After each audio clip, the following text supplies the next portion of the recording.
This episode is brought to you by the Conscious Combo Network and the Black Boy Fly Club. Go to www.blackboyfly.club to learn about the movement, get books, merch, and just get connected with the brand overall. Again, www.blackboyfly.club. I hope you enjoy the next episode. Welcome back to another episode of the Black Boy Fly podcast. I'm your host, Dr. Isaac Addae. I just want to say thank you to everybody that's tuned in, that's watched an episode, commented, shared, told somebody about this show. We are on our 9th episode. We're gaining steam. We dropped one of our first interviews recently. We're still having fun, most importantly. So thanks for tuning in again. Today I want to talk about Black men and the importance of community. But I want to first talk about a particular person. I want to dedicate this episode to the memory of Wandale Cooper, who's one of my classmates, a good friend and a brother and former colleague that passed away recently, suddenly and unexpected. And it just really hit me when I heard about his loss, because I thought about how he was a big part of my community when I first started my career at Tennessee State University. So let's get into the conversation. We see and hear a lot of things that are creating community for women, and rightfully so. I love these things. My wife is a part of helping that happen for women. But when I talk to groups of men, they often feel as though there aren't things that help them create or are offering or providing community for them. And I just want to share with anybody listening to this that if you're a Black man, it's important that you have community. It's important that you have brothers around you or other people around you to help you through various phases of your life. When I think about my adult life and I think about the things that I've been challenged with, the battles that I've fought, the problems that I've faced, and the mountains that I've had to climb, none of that would have ever been possible for me to get through without community, specifically other Black men who were vested in my success, who loved me and who helped uplift me. Black men really need community. When I arrived at Tennessee State University, my brother Wandale Cooper was already a staff member there. And because I remembered him from college, we reconnected and formed a pretty tight bond. And during the academic year, I talked to him on a weekly basis. We were both fathers of young children. We both were really student-centered and wanted to see our students at Tennessee State do well. But because I was a new faculty member, he really helped me navigate the political landscape and understand what was going on in the College of Business and how I could best be successful. And then we also talked a lot about our personal lives and our challenges and things that we went through. But I always remember Wandale cheering me on. When he knew that I was struggling to finish the PhD, he said, "Man, Doc, you got to get that done." He would call me Doc before I even had my doctorate degree. And it really made a big difference. And when I think about other places that I've occupied time and space, in other areas of my life where I've spent time, I've had people there, specifically other Black men, who provided a sense of community and helped me push through whatever I was going through, or kept me uplifted, or told me that I was great. We need that. Specifically as Black men, we need that, because there's so many opposing messages and forces in society that often work against us. We've got to band together and help each other and form that strong sense of community. So if you're a Black man and you're listening to this podcast, I want you to think about, who are the 5 closest people to you that you spend time with? Do you talk to them about the things that you're dealing with? Do you share your struggles and your challenges? Are you all a resource to help uplift one another? That's what I really believe will make the difference in your life. I have a group of brothers in my circle that I connect with on a regular basis. I call and check in on them. They call and check in on me. We're asking about each other's personal lives. How are the kids? How's your wife? How's work? How's school? What are you dealing with?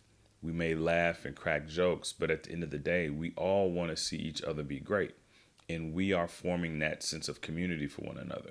We tell each other we love each other. We push each other. We encourage each other. And for me, it's a huge difference maker in life when I know that I can have other brothers that I can reach out to, or when they haven't heard from me in a while, they reach out to me and say, Isaac, what's going on? I hadn't heard from you in a few weeks. You doing well? What's happening? All right. It's important as black men that we create that sense of community for one another.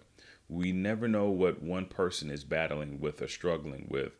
And by you just reaching out, that can make a difference in that individual's day. And I'm saying this because oftentimes as black men, unfortunately, we suffer in silence. We endure things, we go through things, and we don't share and we don't talk about it, and we keep it to ourselves, and we internalize those things, and it just eats us alive in terms of affecting our physical health or our mental health or our emotional health. We're often carrying a lot, right? We're likely supporting our family, immediate and extended. We may have children that we're trying to help raise, right? Not counting what we may be dealing in the workforce in terms of providing for our families, in terms of making an income. And so there's a lot that we carry on our shoulders as black men, and it doesn't make sense for us to isolate ourselves and not have a community of other brothers that we connect with and talk to and share and help each other push through this thing that we know called life. All right. So community is important. We've got to band together as brothers. Think about the 5 people that you spend the most time with.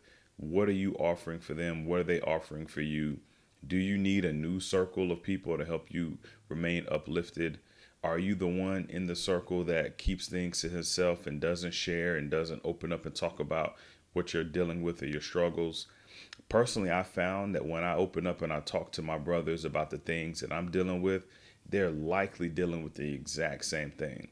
I mean, just last week, I had an hour-long conversation with one of my closest friends, and we're talking about relationships, and I'm bringing up things, and he's like, man, I'm dealing with that, but I wasn't really aware of how you're processing it, and that's great because that's going to help me.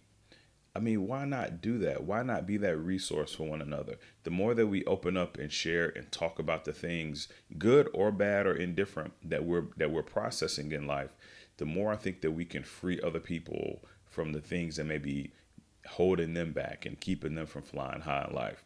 Again, community. We've got to have a stronger sense of community.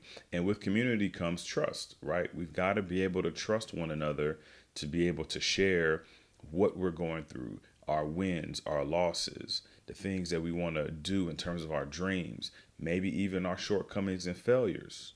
We've got to be open about these things, because if we are, we're better people, we're better men, we're better husbands, we're better fathers because of it. By sharing what we go through, sharing our experiences with our community and with our circle of other brothers, we're helping each other lift and climb. 9 times out of 10, whatever you're struggling with right now, there's somebody in your circle who's likely struggling with the same thing. And because you haven't opened up to speak on it, they'll never know. But by you saying, hey man, can I talk to you about something? I'm dealing with this. They may say, wow, I'm dealing with that too. Let's work through it together. All right. I want to see more of us as black men flying high in life, reaching our full potential, achieving our dreams, being happy, healthy, and wealthy, as my wife says all the time. And we can get there, but we can't get there alone. We're not superheroes in that sense. We all have things that we have to work through. We all have our shortcomings. We all have the things that we're processing and trying to overcome. Why go through it by yourself? Doesn't make any sense to me. Teamwork, as they say, makes the dream work. So find your community of brothers, band together, be a resource for one another, lean on one another, help each other become better versions of your current selves. And guess what? Our whole community is better because of it. If we get to a place where black men are banding together and supporting one another, the entire community benefits. But when we suffer in silence, or when we keep things within and we don't talk to one another, destruction. So again, going back to my brother Wandale, he was a great source of community for me in the workplace, and we would connect outside of work, and he would always take the lead to reach out to me to check in and see how I was doing. That brother was really concerned and really thought highly of me as a person and wanted to see me do well. He knew what I was battling as a single father. He knew what I was battling with trying to finish my PhD as a new college professor. He knew all of these things that I was processing. And every time I interacted with him, it was a very positive, a very uplifting conversation. And it was about, Isaac, you can get through it. You can be great. You can overcome whatever you're dealing with. And I would in turn reciprocate that for him and cheer him on and help him try to reach his highest heights as well.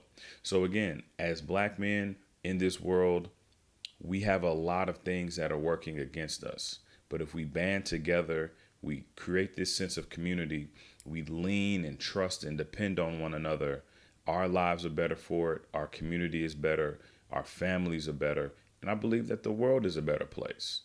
So, who's in your community? Name them, write those people down. Send them a message. Tell them you love them. Tell them, hey, I'm here for you. Because tomorrow is not promised. And while we're living this life and we're going through our day-to-day routine, we're losing people. Tomorrow's not promised. Connect with those brothers that you love. Come together, create that tight bond. Help uplift one another so that you all can fly high in life. Because that's what I want to see. I want to see more of us as Black men flying high and overcoming challenges. And I know we can't do it by ourselves, but we can do it together. All right. So that was just a short message that was on my heart that I wanted to share with you all today. Again, I really appreciate everybody that's tuned in to this podcast. 9th episode, having fun with it. Got some good interviews coming up. Really excited about those. The brother that I recently interviewed, Joseph P. Day, won his election in Nashville recently, so I'm excited about that. Maybe we boosted that up a little bit for him. But I'd also love to hear about who you think I should be interviewing on the podcast, or maybe what topics you think we should cover. Drop that in the comments or send me an email. I would love to hear about what you're thinking or what some topics we should cover on this podcast. But again, thanks for tuning in. Connect with us on social media, Isaac Addae, PhD, on all platforms, as well as tune into the podcast on YouTube and all of your favorite podcast networks. Appreciate your support.